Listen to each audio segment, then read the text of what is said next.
दोस्तों, कहानी के शुरुआत में हमें एक बहुत ही अंधेरा जंगल दिखाया जाता है जहां एक बच्चा किसी से डर कर भाग रहा था या फिर हो सकता है किसी से बचकर भाग रहा था। जिसके बाद ये सीन यहीं से शिफ्ट होता है और इसी जंगल से गुजरते हुए एक रेड बस को दिखाया जाता है जो सड़क से होता हुआ अपने डेस्टिनेशन तक जा रहा होता है। थोड़ी दूर आगे जाने पर एक पेड़ गिरने की वजह से इस बस की रास्ता ब्लॉक हो जाता है, इसलिए इस बस ने एक दूसरा रूट पकड़ लेता है, ये जाने बगैर कि उधर खतरा भी हो सकता है। वहाँ पर हम कुछ स्केलेटन भी देखते हैं। आगे जाने पर सारे पेड़ कट के खत्म हो चुके थे। अचानक से वहाँ पर इनके बस के सामने धुंधलापन होने लगती है और इनके बस को घेर लेती है। बस में बैठे हुए बच्चे भी डर कर बाहर की तरफ देखने लगते हैं क्योंकि एकदम से ड्राइवर को बस रोकनी पड़ जाती है। उसने नीचे उतर कर देखा तो सामने एक मरा हुआ हिरण था जिसे वो उसे ठिकाने लगा देते हैं। ड्राइवर जैसे ही पीछे मुड़कर देखता है तो एकदम से शॉक रह जाता है और जब वो बस में दोबारा चढ़ा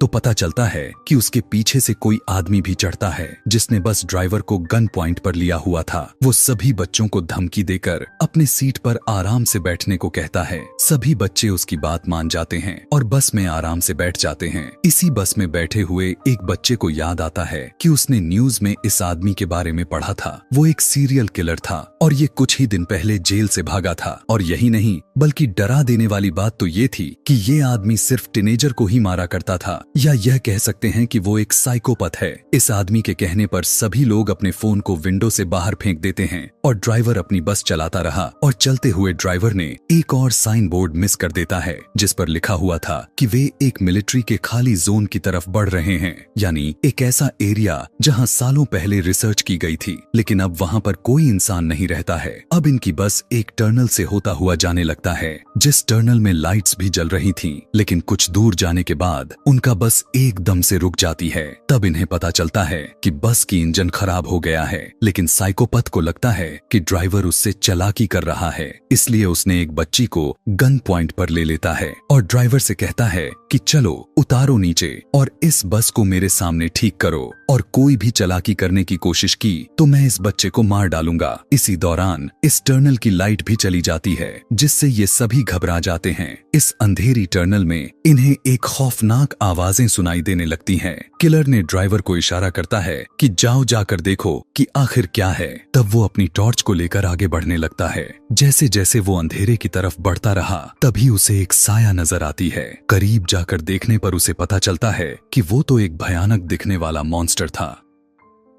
ड्राइवर डर कर चिल्लाने लगा और उस मॉन्स्टर ने उस ड्राइवर को पकड़कर मार डाला। बस के अंदर बैठे सभी लोग ये सब देख रहे थे। वो किलर भी जल्दी से उस बच्ची को लेकर बस के अंदर आ गया। सभी बच्चे चिल्लाने लग जाते हैं लेकिन वो किलर सभी बच्चों को चुप रहने को कहता है ताकि वो मॉन्स्टर उन्हें देख ना पाए और सुन ना पाए। किलर तेजी से बस स्टार्ट करने की कोशिश करता है लेकिन यहाँ पर तो बस की चाबी ही नहीं थी, वो तो ड्राइवर के हाथ में थी जिसे वो मॉन्स्टर मार चुका था। वो इन सभी बच्चों में से एक लड़की को ड्राइवर के पास भेजता है बस की चाबी लाने के लिए। अब डरते डरते वो बच्ची जैसे बस ही ड्राइवर के पास जाती है तो वो उसे देखकर शॉक रह गई, मतलब कि वो ड्राइवर मर चुका था।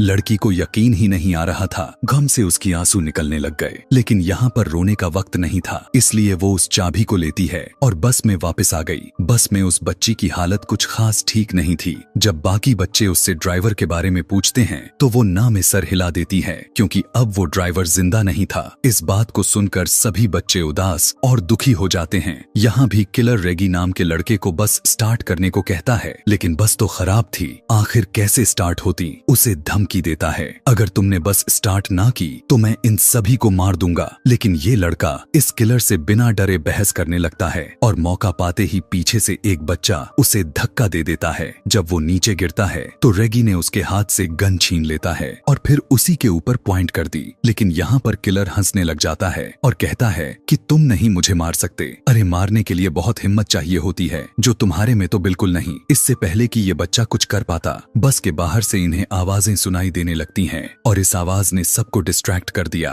और किलर ने दोबारा उनसे गन छीन ली। अब बस के ऊपर से आने वाली आवाजें भी बढ़ चुकी थीं, जिसकी वजह से सारे बच्चे डर जाते हैं। गुस्से में किलर बस से उतरता है और चिल्लाने लगता है, जो भी हो अंधेरे से बाहर निकलो, मेरा सामना करो। वो ये सब कह ही रहा था कि एकदम से उसकी बोलती ही बंद हो गई। उसके चेहरे पर अजीब सी खौफनाक मुस्कुराहट आती है और अचानक से कोई उसके ऊपर हमला कर दिया। हमला करने वाले ने उसके सर धड़ से अलग कर दिया था और बस के अंदर से ये देखकर बच्चे भी एकदम से शॉक रह गए। वो घबरा गए थे क्योंकि उन्हें क्रिएचर यानी मॉन्स्टर की एक हाथ में उस आदमी का सर और वो खौफनाक सी दिखने वाली क्रिएचर नजर आ रही थी। उसके हाथ में बहुत सारे टेंटिकल्स थे जो उस आदमी के सर में धसाए हुए थे। इन्हें समझ ही नहीं आ रही थी कि ये आखिर करें तो क्या करें। ये लोग अब अपनी जान बचाने के लिए इस बस के अंदर रहने का डिसाइड करते हैं, लेकिन तब तक कि जब तक इन्हें बाहर से अजीब सी आवाजें सुनाई नहीं देने लगी थीं। कड़कड़ाते हुए आवाज से बस का दरवाजा खुला और इन्होंने बस के सीट के ऊपर उस मॉन्स्टर के बड़े बड़े हाथ दिखे।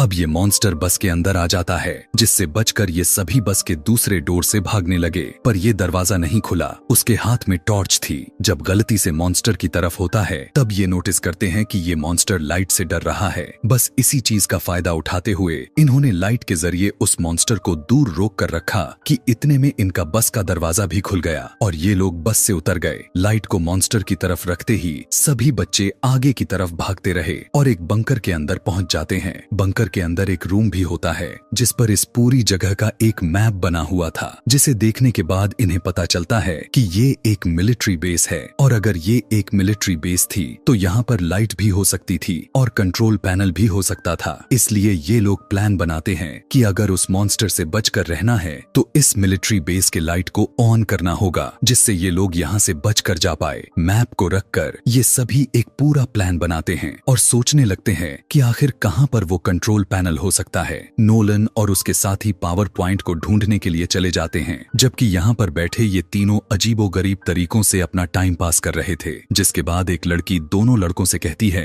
कि मुझे वॉशरूम जाना है, लेकिन वो जा नहीं सकती थी क्योंकि उसे डर लग रहा था। इसलिए रेगी उसके साथ चला जाता है। रेगी उसे अपने बातों ही बातों में तंग किए जा रहा था, इसलिए क्वीनी उसे अब कोई नहीं जवाब दे रही थी। अब काफी देर हो गई। जब तब रेगी पीछे मुड़कर देखने लगा तब उसे पता चलता है कि वहां पर तो क्वीनी थी ही नहीं, जिसके बाद तो उसके होश ही उड़ गए। जोर जोर से चिल्लाते हुए वो क्वीनी को यहाँ वहाँ ढूंढने लगा तो उसके दूसरे दोस्त को भी पता चल गई कि क्वीनी गायब है। इसलिए एक दूसरे एरिया में क्वीनी को ढूंढने लगे और आखिर एक ऐसी जगह पहुंचे जहाँ इन्हें क्वीनी दिख गई। लेकिन उस समय क्वीनी के ऊपर एक मॉन्स्टर था, एक भयानक मॉन्स्टर जो क्वीनी को खाने ही वाला था। क्वीनी की हालत उस मॉन्स्टर को देखकर खराब हो गई थी, पर रेगी उस मॉन्स्टर को फायर दिखाकर उसे डिस्ट्रैक्ट करता है, जबकि उसका दूसरा दोस्त क्वीनी को निकालने में कामयाब हो गया। क्वीनी और उसका दोस्त दोनों तेजी से उस मॉन्स्टर से बचकर भागने लग जाते हैं, ये सोचे बगैर कि रेगी उसके पीछे है कि नहीं। असल में रेगी के हाथ से उस मशाल को नीचे गिरा दी थी और वो नीचे पानी में गिरकर बुझ गई और अब वो मॉन्स्टर बस उसके ऊपर हमला करने ही वाला था। उसके मुंह से अजीब सी चीजें निकलकर रेगी के मुंह पर गिर जाते हैं और ये खून था। क्वीनी और उसके दोस्त जब आकर रेगी को देखें तो उनके तो होश ही उड़ गए। ये लोग तो अब तक कुछ कर भी नहीं सकते थे और इससे पहले ये मॉन्स्टर रेगी को खा जाता।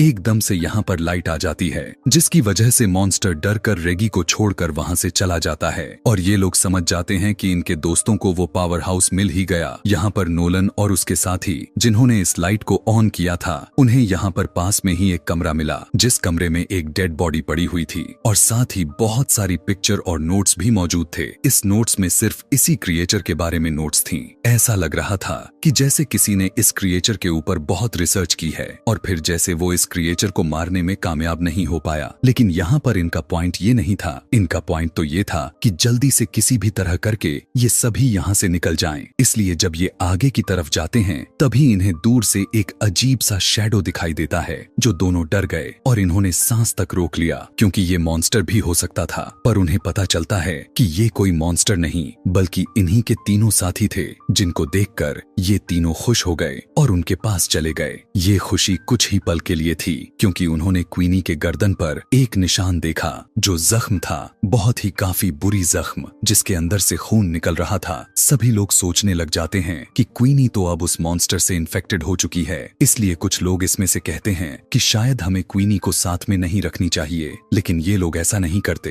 ये क्वीनी को साथ में ही रखते हैं। उसके साथ आखिर क्या होने वाला है, इसकी इंफॉर्मेशन लेने के लिए ये सभी लोग दोबारा उसी कमरे में जाते हैं जहाँ पहले उन्हें बहुत सारी नोट्स मिले थे उस मॉन्स्टर के बारे में। वहां पर पड़े हुए बहुत सी नोट्स में से वो एक नोटबुक उठाते हैं और उसे पढ़ना शुरू कर देते हैं। ये एक लड़के की कहानी थी जिसे अपनी बहन के साथ नई नई चीजों को एक्सप्लोर करना बहुत अच्छा लगता था, और इसी तरह से ये लोग एक्सप्लोर करते करते एक दिन ये लोग इस मिलिट्री बेस तक आ गए। वो लड़का जिसने इस कहानी को लिखी थी वो मैप को गौर से देखता रहा और वो पीछे ही रह गया, जबकि उसकी बहन आगे की तरफ बढ़ती रही और एकदम से वो कुछ देखकर शॉक हो गई, जैसे उसे अंदर से कुछ अजीब चीज नजर आई हो। पीछे जो उसका भाई था वो जैसे ही उसके तरफ देखता है तो अब बहुत देर हो चुकी थी। टनल के अंदर से चीखने चिल्लाने की आवाजें आ रही थीं, इसलिए वो खुद डर गया और अपनी बहन को बचाने की बजाय वो जंगल की तरफ भागने लगा ताकि वो अपनी जान बचाकर यहाँ से निकल सके। ये वही सीन होता है जो हमने मूवी के शुरुआत में देखा था। इस टाइम ये बच्चा तो यहाँ से चला गया, लेकिन उसके दिमाग में ये इंसिडेंट रह गया था। उसके दिल में ये बात रह गई थी कि उसकी लापरवाही की वजह से उसकी बहन मारी गई और अब वो इस चीज से बदला लेना चाहता था जिस चीज ने उसकी बहन को मारा था। सालों गुजरने के बाद भी उसने कुछ भी नहीं कर पाया। उसने इस मॉन्स्टर के ऊपर रिसर्च की, उसके बारे में एक एक चीज पता किया और फिर उसने प्लान किया कि वो इस मॉन्स्टर को कैसे मार सकता है। उसने मॉन्स्टर को मारने के लिए एक मशीन तक बना दिया था, लेकिन इससे पहले कि वो मॉन्स्टर को मार पाता वो मॉन्स्टर उसकी यहाँ होने के बारे में पता कर लिया था और उसे ही मार डाला। उसके बनाए हुए नोट्स से ये लोग ये भी पता कर लेते हैं कि ये मॉन्स्टर जिसके ऊपर हमला कर लेता है या फिर जिसका खून चख लेता है उसे मार कर ही रहता है, और अब क्वीनी के ऊपर बहुत ही ज्यादा खतरा था। ये लोग फैसला करते हैं कि क्वीनी को बचाने के लिए ये लोग लड़ेंगे और जो ये काम उस आदमी ने शुरू किया था उसे ये लोग पूरा करेंगे। उसी मशीन को ये लोग कंप्लीट करेंगे और उस मॉन्स्टर को मार देंगे। लेकिन क्वीनी यहाँ पर कहती है, नहीं, मेरी वजह से कोई भी अपने आप को खतरे में नहीं डालेगा। लेकिन उसके सारे दोस्त अच्छे थे, वे कहते हैं नहीं, हम सारे के सारे यहाँ से जिंदा बचकर निकल जाएंगे। ये सोचकर ये सभी एक दूसरे को गले लगाते हैं और फिर एक साथ अपने प्लान पर काम करना शुरू कर देते हैं। कुछ ही देर के बाद ये लोग उस आदमी की बनाई हुई मशीन को हासिल कर लेते हैं जो अब पूरी तरह से काम भी कर रही थी। ये देखकर ये लोग बहुत खुश हुए, लेकिन अभी भी काम बाकी था। उस मॉन्स्टर को इस मशीन के सामने लाना, जिसके लिए ये लोग एक ट्रैप बनाते हैं। क्वीनी की खून से भीगी हुई कपड़े एक खाली जगह पर रख देते हैं ताकि उसे सूंघते हुए वो क्रिएचर वहां तक आ जाए। थोड़ी ही दूरी पर उन्होंने क्वीनी को भी खड़ा किया हुआ था ताकि मॉन्स्टर एकदम से सही जगह पर आए और ये लोग लाइट जलाकर उसे मार दे। उनके प्लान के मुताबिक वो मॉन्स्टर इनके सामने आया भी। वो सूंघते हुए उसने क्वीनी के कपड़े भी उठाए, लेकिन ये क्वीनी नहीं थी, वो जान गया था। ठीक इसी टाइम नोलन को वो ट्रिगर नीचे करना था, लेकिन बदकिस्मती से वो ट्रिगर फंस गया, जिससे मॉन्स्टर क्वीनी को ढूंढते हुए उसके पीछे आ गया। इससे पहले वो क्वीनी के ऊपर हमला कर पाता। ठीक उसी वक्त वो लोग उस मशीन को चालू कर देते हैं और बहुत सारी लाइट उस मॉन्स्टर पर पड़ने पर मॉन्स्टर क्वीनी को छोड़ देता है। क्वीनी और उसकी दूसरी साथी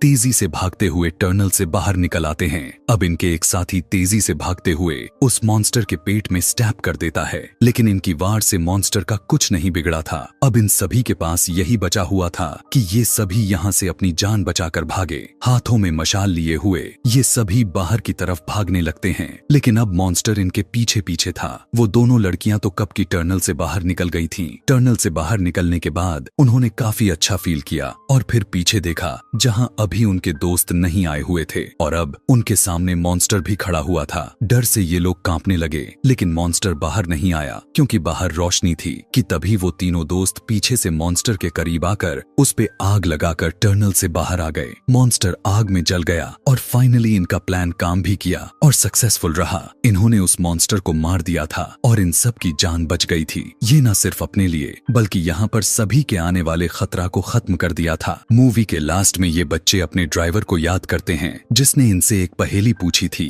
कि वो ऐसी क्या चीज है जो हर मुसीबत से हमें बाहर निकाल देती है। उस टाइम तो इन्हें उस पहेली का जवाब नहीं मिला था, लेकिन अब ये लोग पूरी तरह से समझ गए थे कि वो चीज हिम्मत है जो किसी इंसान को बड़ी सी बड़ी मुश्किल से बाहर निकाल देती है। मरते हुए ड्राइवर ने इन्हें बहुत बड़ा सिख सिखा कर गया और यहीं पर ये कहानी समाप्त हो जाती है।